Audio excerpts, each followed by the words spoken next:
Hello students, आज हम पढ़ने जा रहे हैं। अभी तक हमने इंटीग्रेशन पढ़ा, डिफरेंशिएशन पढ़ा, ठीक है ना, मैथमेटिकल टूल में। अब हम पढ़ने जा रहे हैं डेफिनेट इंटीग्रेशन। और इसी डेफिनेट इंटीग्रेशन का फिज़िक्स में बहुत ही ज़्यादा यूज़ है। जो हम फिज़िक्स के डेरिवेशंस सॉल्व करेंगे फर्दर, तो इसका ही यूज़ करेंगे, इंटीग्रेशन, डेफिनेट इंटीग्रेशन और डिफरेंशिएशन। तो देखिए डेफिनेट इंटीग्रेशन होता क्या, लेट एफ एक्स, कोई फंक्शन क्या है, एफ एक्स है, वी एफ फंक्शन,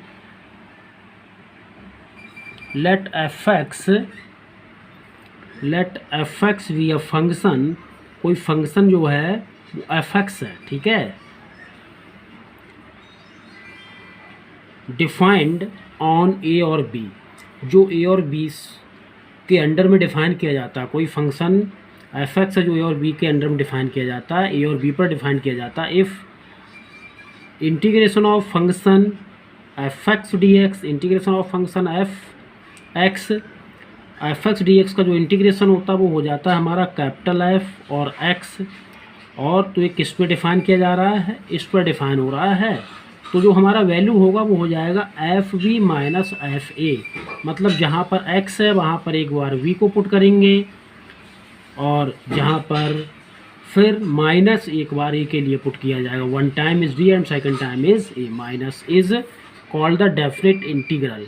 इसे हम डेफिनेट इंटीग्रल या डेफिनेट इंटीग्रेशन बोलते हैं of function F X over A comma B. जो ए कॉमा बी पर हम इसको क्या बोलते हैं, डेफिनेट इंटीग्रल या डेफिनेट इंटीग्रेशन बोलते हैं। It is denoted by upper limit B to lower limit A F X D X. इसको हम इस तरह से डिनोट करते हैं। बी को हम बोलते हैं द रियल नंबर, ए और बी क्या है, रियल नंबर हैं। The real number A is called the lower limit, A को बोलते हैं लोअर लिमिट कहा जाता है। The real number B is called upper limit, और बी को हम अपर लिमिट कहते हैं, ठीक है ना। फिर से एक बार देखिए, कोई फंक्शन है जो ए और बी पर डिफाइन करते हैं हम, और इसका जब इंटीग्रेशन करते हैं वो इंटीग्रेशन ये हो जाता है एफ एक्स। तो देन और हम इसका वैल्यू निकालेंगे इन दोनों पर, उन दोनों रियल नंबर, तो हो जाएगा F B minus F A is called the definite integral. इसे हम डेफिनेट इंटीग्रल बोलते हैं of function F X over A comma B पे इसे डेफिनेट इंटीग्रल कहा जाता है। It is denoted by B to A function F X D X. The real number A is called the lower limit, A को कहते हैं lower limit, and the real number B is called the upper limit. तो इसका एक question solve करते हैं। देखिए, this is the upper limit, this is the lower limit. इससे कोई मतलब नहीं यहाँ पर कितना है, यहाँ पर 1 है, यहाँ पर 2 है। तो lower limit mostly upper limit से अपर लिमिट ज़्यादा होता है लोअर लिमिट। तो यहाँ पर क्वेश्चन दिया होता हुआ है, हमें अपने कॉन्सेप्ट से मतलब, बाकी यहाँ पर कोई मतलब नहीं है। 1 lower limit, upper limit 1 to 1 से, और लोअर लिमिट 2 पर हमें इंटीग्रेट से करना है। 1 to 2 वो अंडर 1 और 2 के अंडर में क्या करना है, इंटीग्रेशन करना है 1/x dx। तो देखिए 1/x का क्या हो जाएगा, log x हो जाएगा। चाहे तो यहाँ पर बेस लगा देंगे तब भी कोई दिक्कत नहीं होगा। मान लीजिए यहाँ पर बेस लगा दिया हमने ई, तब भी कोई प्रॉब्लम नहीं है।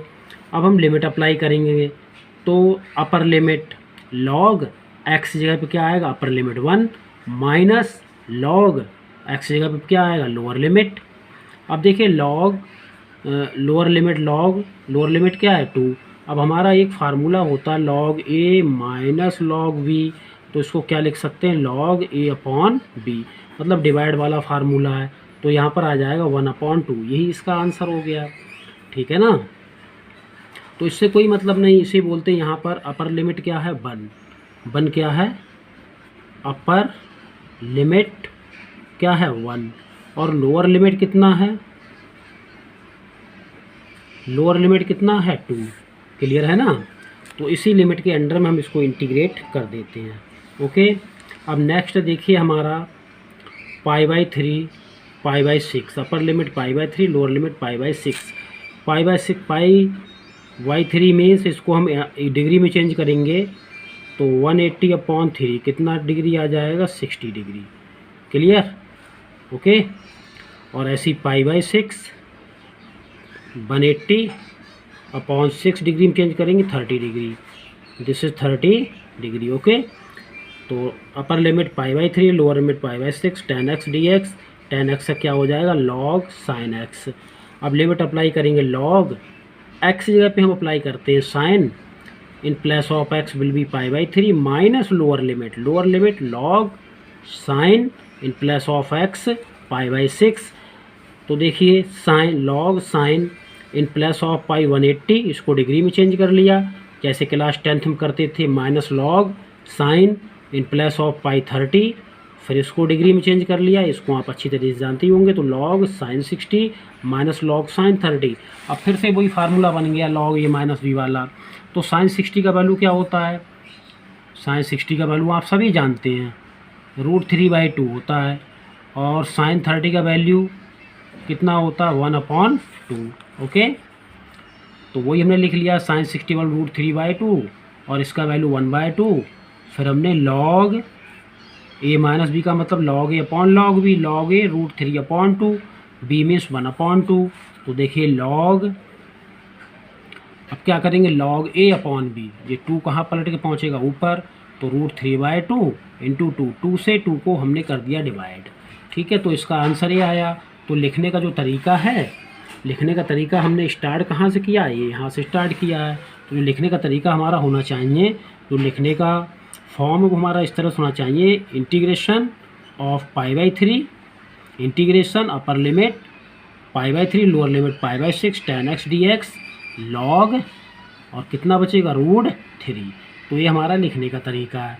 तो इसका मतलब इसका आंसर हमारा ये आ गया। ठीक है, नेक्स्ट क्वेश्चन देखिए, upper limit π/3, lower limit π/3 minus π/3 sin 2x dx। तो देखिए sin x का क्या होता है minus cos x, sin x का क्या होता है माइनस cos x, और जो डिफ्रेंशिएट होता था उसमें मल्टीप्लाई में 2 आएगा, डिफ्रेंशिएशन किस में आएगा मल्टीप्लाई में 2 आएगा। इंटीग्रेशन में जो इसका डिफ्रेंशिएट करेंगे 2x का 2 वो अपॉन में आएगा, नहीं समझे। तो देखिए इसका जो फार्मूला होता है, जैसे हमारा sin 2x है, sin 2x है, इसको हमें क्या करना है इंटीग्रेट करना है sin 2x के लिए। जब इंटीग्रेट करेंगे तो minus cos 2x of d/dx, किसका 2x का, 2x का d/dx। ठीक है, अपॉन में आ जाएगा minus cos 2x, sin 2x का क्या होगा ओनली 2। तो वही यहाँ पर आ गया है, upper limit π/3, lower limit minus π/3। अब देखिए sin x का जैसे ही हमने इंटीग्रेशन कर दिया वैसे ही इंटीग्रेशन का साइन हट जाएगा, वरना पता लगा आप इंटीग्रेशन भी कर रहे हैं और ये साइन भी लगा रहे हैं तो ये रॉन्ग माना जाएगा। ठीक है, अब देखिए ये -2 है, इसको हमने बाहर निकाल लिया, तो -1/2 cos 2x, upper limit π/3, lower limit minus π/3, तो -1/2 cos 2x जगह पे क्या आएगा π/3 माइनस लोअर लिमिट 2 और x जब क्या आएगा माइनस π/3। तो देखिए क्लास, अब थोड़ा एक फार्मूला होता है 10th में नहीं पढ़ा हुआ, cos माइनस थीटा, या पढ़ा होगा आपने, cos माइनस थीटा होता है प्लस cos थीटा बराबर, मतलब cos का ट्रिग्नोमेट्री में cos ही एक ऐसा फंक्शन है, अगर मान लीजिए माइनस यहाँ पर हम डिग्री कुछ भी लिखते हैं तो वो क्या हो जाता है प्लस में आ जाता है। ठीक है, तो इसीलिए माइनस ये किस में हो गया प्लस में, और 2π3 और एक क्या 2 का पाई से मल्टीप्लाई 2π3, तो ये माइनस और प्लस क्या हो गया कैंसिल आउट।